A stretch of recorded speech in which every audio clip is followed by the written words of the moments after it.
Yes, hello, hi. Yes, hello, hi. Welcome all to the blue moon, super full blue moon in Pisces. Let's give it its full title. We're the Black Queen of Pentacles. If you would like to donate to us, you can do so using the PayPals below. Amo, how are you? I'm good. How are you? I'm amazing. I'm enjoying this full moon. Yeah. Yeah, man. Pisces. Do you have a lot of Pisces in your chart? Do you like Pisces? Well, my father is a Pisces. I have Pisces on my chart. I'm not sure where. I know I have some Pisces in my chart. I think maybe Venus Okay, or yeah, I know I have Pisces. nice. And Yeah. Pisces is this like watery, sensitive, spiritual. They're all about unconditional love and creativity, compassion, caring for the vulnerable. So it could be a nice smooth full moon. Yeah, but we will talk about that because this since we have two full moon in the same month, it's like this one is picking up the energy of the last one as well, so it's like a build up. Let's see what first of all, like the term blue moon, where it's coming from. It actually comes from the fact that there is two full moon in the same month. So we had three super moon in a row. The last one was August 1st, and we have one coming on the 30th of August. And this one is the biggest, closest, and brightest one. In fact, it's the most powerful moon of 2023. Be ready. So next time we'll have a closer moon would be in 2025, November 5th. So it's not gonna happen really often. And moon would be in Taurus at this time. Okay, yeah, I did actually see the moon. I was walking to the pub on Friday night, and even half, so because this was like at the first quarter moon, Yeah. half moon, it was like, whoa, look at the size of that thing. Yeah, yesterday I was looking at it and I was like, it's so big, it's so bright. It's not full moon yet, but it was like it looked as big as a normal full moon, but it's not full. Yeah, So man. bright. And there's actually many reasons why this full moon is special. Well, first, it's a super moon, it's a blue moon, and it's in Pisces. We know that Pisces is the last sign of the zodiac, so wiser and more mature. Basically, there's a better understanding of what need to be left behind. We know full moon is about leaving behind what no longer serve you, and what need to embrace what's coming. How to embrace what's coming toward us, basically, because of the Pisces energy. Super moon, super close, super effective, super felt. So you're gonna feel it.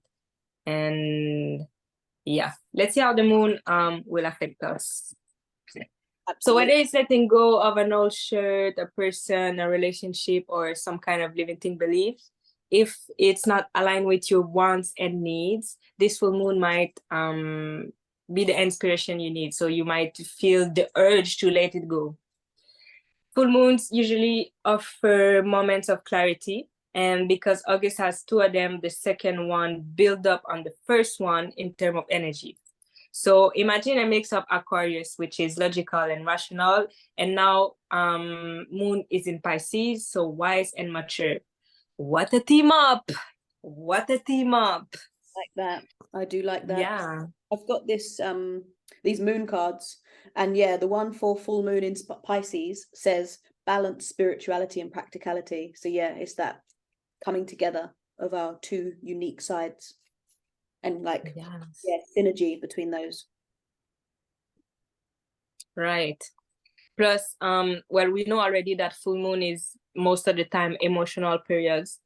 Super moons are bigger and we feel it even more since they are closer to us. So sometimes they are 14% bigger in the sky. So imagine that emotion and drama can be significantly bigger as well.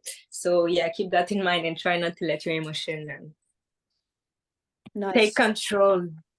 Yeah, Yeah. I felt like considering we're what now, Monday, so we're only 2 days away from the full moon. The full blue super moon. I haven't felt too emotionally overwrought. I feel like the last time the moon really impacted me was that Cancer one, about all the maternal feelings coming up. So this has been a lot smoother for I me. feel it. I do feel it. Like two days ago, I had a crisis. I was like, literally, I was crying. I was like, this is fucked up, because there is somebody around me that I'm trying to let go. And I went to see this person recently, and well, I forgot something at their house. So I'm like, damn, I'm gonna have to see them again just to see, because I need that thing. We can't buy it somewhere else, and we can't just buy it because, Oh dear. you know, things can be expensive. But anyways, like I'm really trying to let go of that person, but it's like I thought that would be the last time I would see them, but I guess not. Well, you know, full moons are about release and let go. So maybe you can plan to see her with the full moon and just get it and then draw a line under it. Exactly. Exactly. It's gonna be over. Over. So I was going to speak about Uranus moving retrograde. Is that okay? Or is there more to... Yeah, go ahead. Yeah, great. So Uranus moves retrograde on the 29th of August. So almost like spot on with the full moon. Yeah, the day before. Yeah, so Uranus is a slow moving planet. So this retrograde will feel like a ship slowly moving. You know, it's not going to be like a turn around reverse type situation. It's going to be like a slow build. And Uranus is about things like explosive things. So we might see seismic shifts in, like, literally with volcanoes and with earthquakes and tectonic plates, or socially and politically. There could be revelations or change and upheaval that we weren't expecting, that kind of comes as a big explosive event. Also volcanoes, sudden radical change, truth, power cuts, awakening. These are the sort of Uranian things that we can expect when we have a retrograde. Another thing that's happening, oh yes, of course, yeah, typically Mercury retrograde is so Mercury is the ruler of both Gemini and Virgo, is it? Virgo. Right. So that's all about communication, intellect, memory, transportation, data, travel, or rather like the systems that enable travel, you know, like railway lines and like signaling stuff. So when Mercury's retrograde, we can often have difficulties with our travel, our plans, our communication, emails going wrong, technology like backfiring or misfiring. Or so yeah, I would say if you can avoid like making plans and doing things of that Mercurian nature until after the retrograde, you might just find things easier. However, there is the slight disclaimer that, you know, sometimes when our plans go awry, it's actually opens us up to a new possibility, or it's kind of like a blessing in disguise, especially with travel. Like sometimes you can plan a trip and during a Mercury retrograde and it goes so wrong, but you still get to go on the trip or go on some version of the trip and you get your money back. So just try to approach it with that sort of playful nature, not just like, oh my God, Mercury retrograde, everything's going to go horribly wrong. Rejection is protection and redirection. I love this one. Yeah. About Venus, I have a few things to say, a lot of things to say about Venus. We don't talk a lot about Venus retrograde. We literally, like, we hear about Mercury all the time and we're like, oh my God. So of course, we don't hear it very often, but it's simply because Venus takes longer to travel around the sun. So the retrograde period is longer, but less frequent than Mercury. So Venus is in retrograde every 18 months, so every year and a half, and it lasts for about 6 weeks, so a month and a half. And retrograde just means that the planet is working slow or have less capacity, as if it's kind of tired. So its energy is like slow, basically. So Venus retrograde bring up money and love issue out of nowhere. Okay, embrace that retrograde energy because it's an excellent time to rethink and revalue your wants and needs once again. And Venus been in retrograde since July 2022. I definitely feel it. Money is coming in, but slowly, slowly but surely. And about love issue, I mean, I'm not in a romantic relationship right now, but friendship and family and, you know, whatever partnership, I feel like, yeah, there have been some kind of, it's kind of slow. It's kind of, you know, not really upful and always like, always pink. Yeah. So yeah, you might realize that you've been doing some adjustment in your life since that date, especially regarding money and love. So yeah, I do feel like I've been doing some adjustment, you know, letting go and focusing on other things. And right now, Venus is actually retrograde in Leo. So when a planet travels through a sign of the zodiac, it takes the essence of the sign. So in this case, Leo, since July 2022 until September 3rd. So Leo is really passionate and it's also a sign of self-expression. This means Venus retrograde in Leo is asking us to reevaluate how authentic we are and if we feel able to express ourselves freely. So, for example, if you have people around you, if you feel comfortable to express yourself as you would want to express yourself, like keep that in mind. If you're not able to express yourself freely, these people might not be the right persons for you. So yeah, again, I felt that. Do you? Yeah, I think so. I've been really trying to adapt the quality of my relationship with my mother since July, all like till now. And yeah, it has been like kind of one step forward, two steps back, but you know, that does eventually kind of grindingly, haltingly get you somewhere. So yeah, I feel that. All right, now let's see how this could impact regarding our relationship status. So if you're single and happy like me, you might feel like you were, was, or is invested in self-love. It's me time, it's me first. I'm thinking about me and my needs. And also engaging in old hobbies. It's funny because I've been knitting like crazy for the past month. And this is actually something I started to do when I was 11 years old. And I stopped for many, many years. And yeah, of course, I started a few months back, but since July, I have really many orders because people are ordering things for me. So I've been knitting all day, every day ever since. And also, you might feel like you been or be or will or are or is whatever, exploring your creative side. So for me, same thing. It's about the knitting and even you know the editing. Like we started to edit our videos, and so yeah, my creative side have been really active these past weeks. That's interesting. Yeah, I hadn't put the two together, but actually I've started reading fiction to chill out, and that's something I only did when I was small. When I became an adult, I was kind of like, oh, books should be educational, and so I'll just read non-fiction and educational books and manuals and stuff to educate me. And now I've got back into the books and I'm like, oh my God, why did I deny myself this pleasure for so long?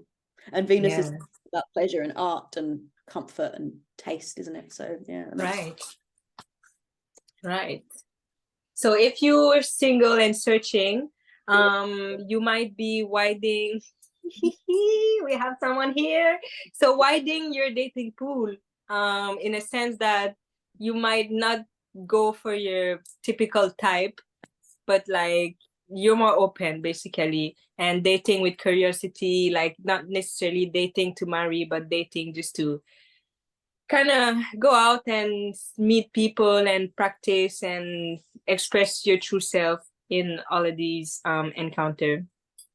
And if you're partnered, if you're in a loving relationship, there's realignment with your partner, so a chance to recommit and start fresh. Like, oh, and also since it's retrograde, there might be comeback, like, you know, people coming from your past, or even issues coming from the past. So also you might feel like you want to spice things up, try new things, you know, keep the spark alive and stuff like this. And well, in general, if you're in a relationship or not in a relationship, or looking or not, just be mindful, as Venus retrograde is likely to bring up old issues or ones. So remember, it's a gift from the universe. We said it before, our rejection is protection and redirection. So we shouldn't fear retrograde. It's really like, it's a time to reset. It's a time to refresh, make space for a better or best. Thank you so much for the Venus retrograde update. So we also have Mars trine Pluto. Now, Mars is the kind of conflict and combat planet, and when it's in this trine to Pluto, it means it can give us this like tremendous surge of like goal-oriented energy of like, I'm just ambitious and I'm gonna fight to get this done, you know. It allows people to be assertive and direct in achieving their desires, but without being coming across as like still maintaining harmony. Yeah, it makes you appear non-threatening, but it also like, I will get there and don't have any qualms about that, but you also come across as like approachable. So that's really good. So if any of you are in business or looking for a new job, or something that needs like a real directed push to get your ambitions going, then that will be a really good time. And that happened on the 25th of August, so the Friday just gone. Nice. Yep. And we've also got the sun opposite Saturn. So the sun as a planet signifies like the soul, the father figure, government, politics, leadership and ego. And when it's opposite Saturn, this is about contraction and constraints and rejection and exclusion.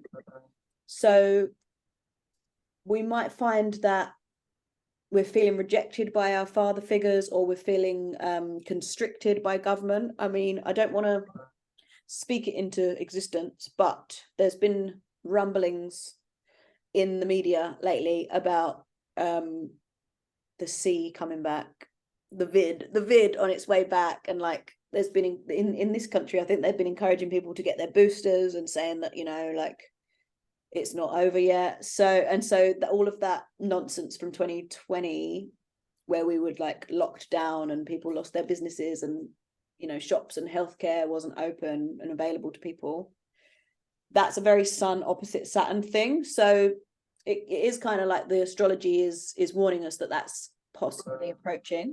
So I'd say to people, just build community, build resilience, so that if and when it does happen, you're not kind of shut up alone, just isolated. You have a sense of a community already that you can lean on in those times. Yeah. We've also got Mars into Libra, which happened yesterday. And again, Mars is like desire, action, energy, war, survival instinct of humanity. And Libra is this very sociable, but detached and rational when dealing with situations. So I hope that the Mars into Libra, so it feels to me like the sun opposite Saturn is telling us, look, there might be more of this government overreach coming in one way or another. But the Mars into Libra is saying, but you can deal with it by being sociable and rational and directed towards your goal through cooperation and coordinated efforts with your friends and family and wider community. So it seems like the astrology is like on our side. It's saying, you know, there are challenges, but you can overcome them. Nice. We're ready. Love to hear it. Love to hear it. So we've also got to mention that Pisces is ruled by Neptune. And so Neptune can sometimes signify overwhelm and it's also a very dreamy rulership. Neptune's this like kind of visioning, dreamlike space, like dreams as a sort of portal to our higher guidance and our higher selves. So I would say definitely watch out for your dreams around this time, and try to, if you don't already, like develop a practice to remember and record your dreams, because that can be really powerful. I was reading my journals from 2010 recently, just because I'm doing like a bit of journal magic where I'm rereading them and going to burn them sort of in a ritual way. And yeah, I used to have so many more dreams, or would at least record so many more dreams in my diary at that time compared to now. So I'm kind of trying to commit to embracing that as a kind of tool again. Nice. Yes. So yeah, I think that's kind of a very whistle-stop tour of what's going on in the skies. So we've also got this lovely factor of the houses that are being impacted on this full moon in Pisces. So I don't know if you want to just go through for people, Amu, what Yeah, of course. impacted by which house. Yeah.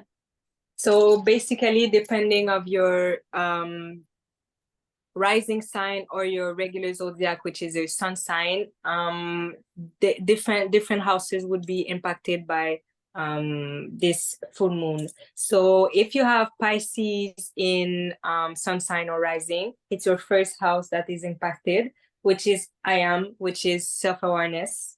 If you have Aquarius, it's the second house, which is I have personal resources, so money and possession and stuff like this. If you have Capricorn in, it's the third house that is impacted. So the third house is about mental activity and learning. And then we have Scorpio. So if your sun sign or rising sign is Scorpio, it's the fifth house that is impacted, which is about romance, children, creativity. So it's your personal creativity, basically. If you have Libra, it's the sixth house.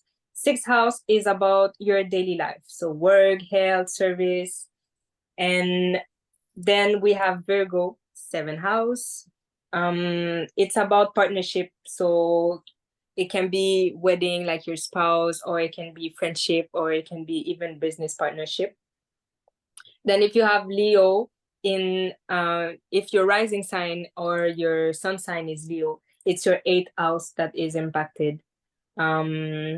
Eighth house is about shared resources. We have sex, we have debt, we have letting go, regeneration, other people, and sharing. After that, we have Cancer, ninth house. So the ninth house is about expanding your horizon. So higher education, philosophy, travel, religion as well. And then if you have Gemini as your rising or your sun sign, it's the 10th house that is impacted.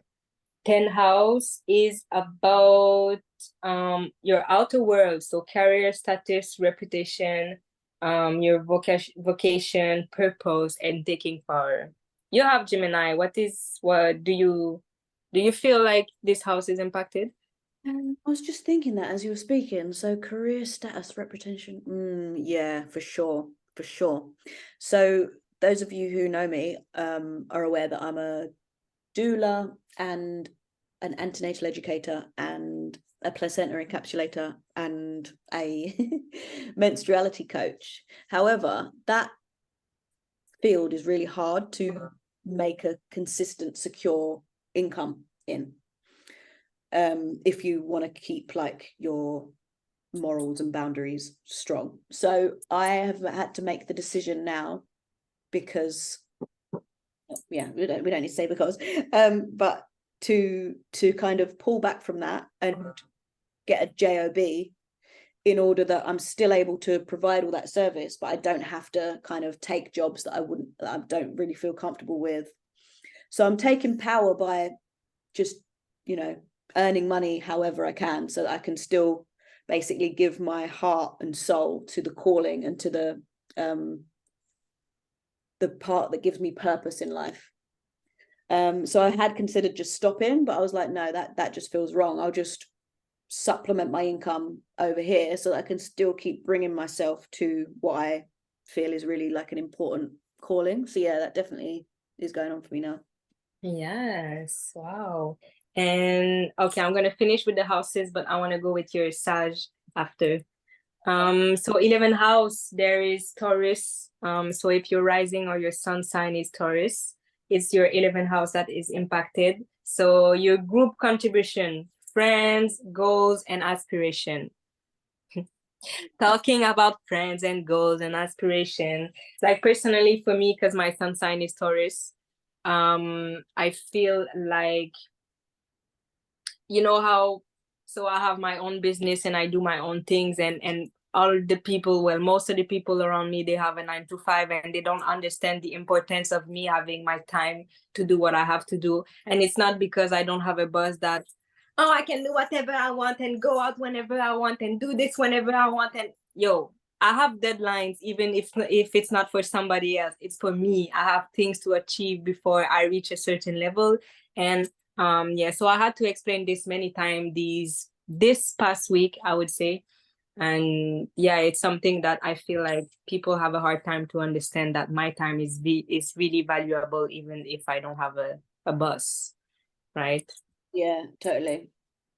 And at last we have Aries. So if your rising or sun sign is Aries, it's your 12th house that is impacted. So it's your spiritual life. Solitude, institution, transcendence, and self-sabotage might be around. Ooh, okay. So yeah, going back to, so I covered the Gemini, which is my star Yep. sign, and then my rising is Sagittarius, and that's all about home, family, domestic life, belonging, and the past. And I absolutely, like I mentioned, have been going through it with my mum and like trying to manage our relationship better. So that is definitely coming up, because I think a lot of it is based on the past, you know, like we've known each other for like 37 years, my entire life, and funny that. And we've kind of had events take place that we felt however about, and have had to move through it in any way that we could. But I think a lot of that has just had to be like suppressed and just ignored, and just like, okay, well, whatever, you know, we can't keep endlessly arguing or going on about it, so we just have to move forward. But I think some of the things that happen need more full investigation and teasing. Yeah. So hopefully we'll get that. We're going to start family therapy next Thursday, so hopefully that will be Good. Yeah. Good. I want you to give me news about it. I will. I'm looking forward to it, and I'm like, are you just so deluded? Why are you looking forward to it? I bet you're gonna hate it actually when you start. No, because it's fun. It's you're digging to become, for you to become a better family, a better team, a better, you know. So yeah, I would be on board if I were you. Yeah, I hope so. I hope so. So you covered Taurus already. That this is Yeah. your star, and then So my rising sign is Leo. So it's the 8th house that is being impacted. I circulate shared resources, other people, money, sharing. Yeah, I feel like I mentioned it, you know, when I was talking about like my time is valuable, and yeah, like with people around me, it's been difficult for me to navigate with all of this, because yeah, I have to justify myself for all and everything when I shouldn't have to, because it's my resources, it's my plan, it's my, you know, like I've chose this, so that is it, just accept. you shouldn't be so difficult.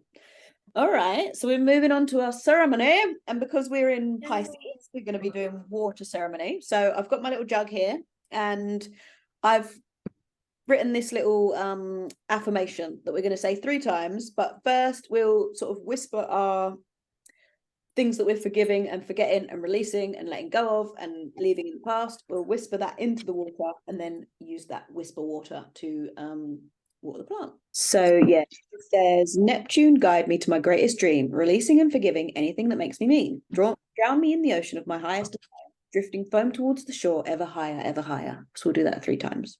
But I'll just give everybody a chance to whisper their lovely affirmations into their water.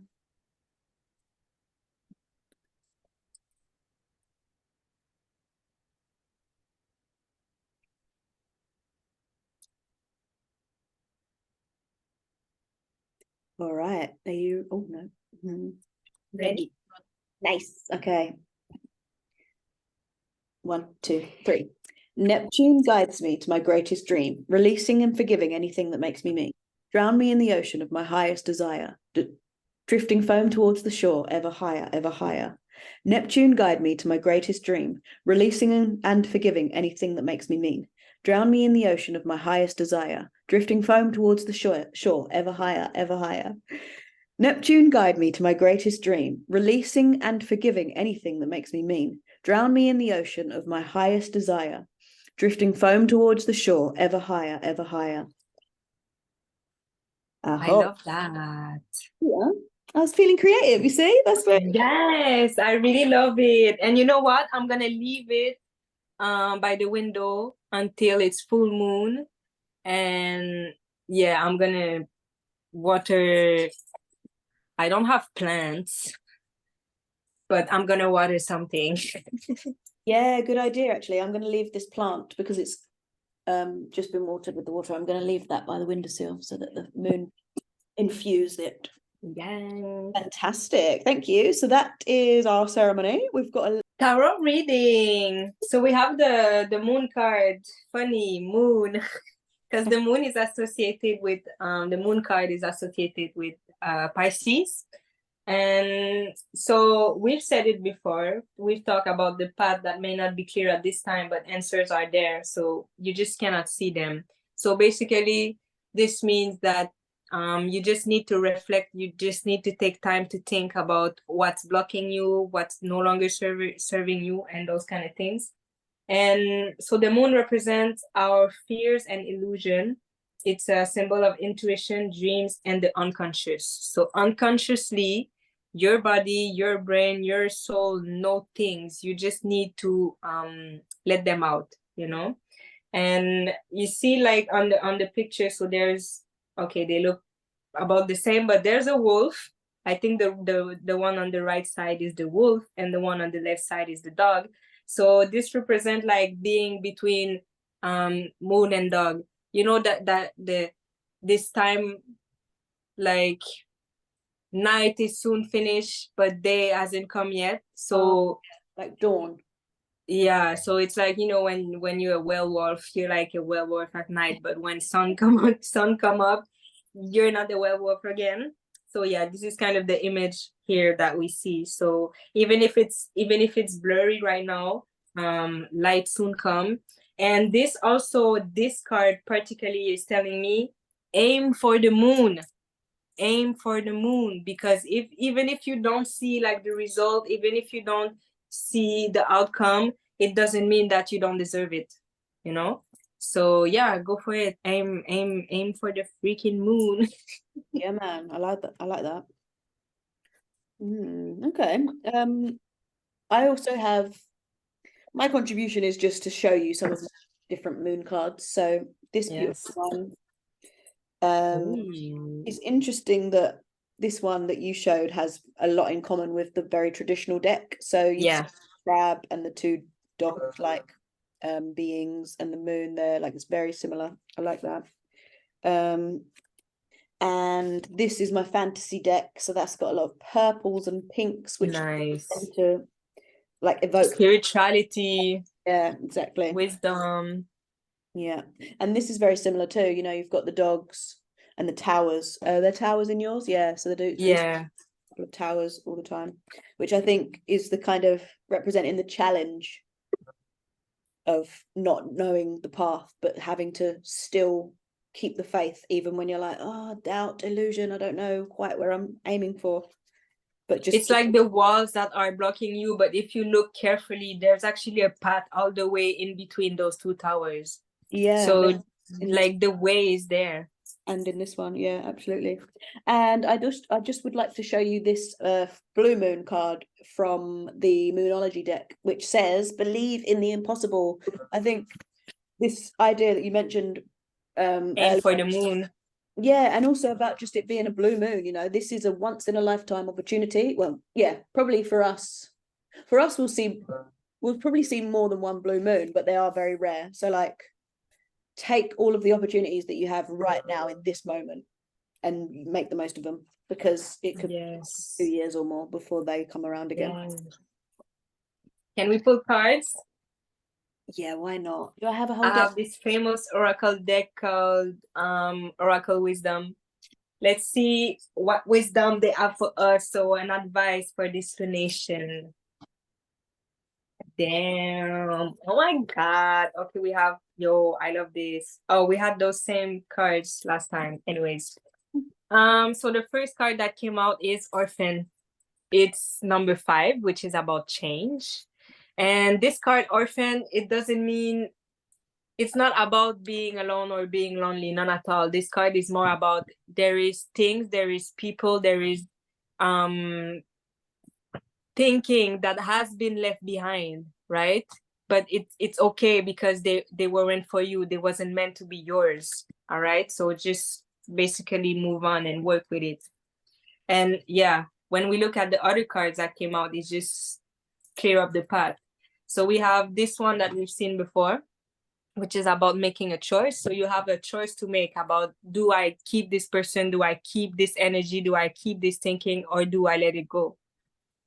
Mm-hmm. And we have Destiny, which is literally about destiny. So if it's not meant to be part of your destiny, then it's meant to be left behind. Yeah, there we go. And then we have it's not time to leave, it's not time to start, but I would say like the finish line is almost there. And I don't know if you can see clearly, but there's a door here, and there's this character is running on the path that is going to the door. So and it's number 45, so 9. So it's not fulfillment, but it's close, you know. So it's almost, it's like you almost reach the point where things are left behind, things are let it go. So yeah, basically make a choice. If it's not meant to be for you, if it's not helping your needs and wants, let it go. Let it go. Nice. I like that. I almost feel like we don't need any more, but I want to do one. Yay. So I'll just do one. Yay. Put the deck and this one. Ooh, 10 of Cups. Wow, emotional fulfillment, happily ever after. I think this is the like complete satisfaction, contentment card. So couldn't be happy with that. And it's Cups, which is water. So yin energy, Pisces, Cancer, and emotional energy. Yeah. Pisces, Cancer, Sag. So yeah, that totally makes sense that this would be the last card, because that's what you're kind of saying, isn't it? You make your choice, whatever's for you won't go by you, and then this is your result. Yeah, it's like your card is that door. Yes, there we go. Yo, we love it. Awesome. So that's the lovely tarot reading. Oh, that's it. That's the end. That's it. Awesome. So the next lunation that Black Queen of Pentacles that is happening, and that Black Queen of Pentacles will observe, is the new moon in Virgo. And if you would like to join our Telegram group for the Black Queen of Pentacles, then you can just drop us a little message in the box in the comments below, and we will send you a link there. Yeah, we forgot to add the we usually have the QR code. It's not too late. I'm going to add it. I can add it. Oh, perfect. Okay, well then in that case, ignore that. If you'd like to join us, scan this QR code. Awesome. Yeah, and once again, I want to mention, you see our PayPal address in the bottom of the screen. Please and thank you if you feel like we deserve some kind of donation or contribution, because actually we use a different program to produce this presentation, and there's monthly fees. So yeah, it would be helpful if any one of you would be willing to help and donate. Any amount of money will be really, really appreciated. That would be so nice. All right, thank you guys. Enjoy this full moon in Pisces, and we'll see you at new moon in Virgo. Bye. Love and light.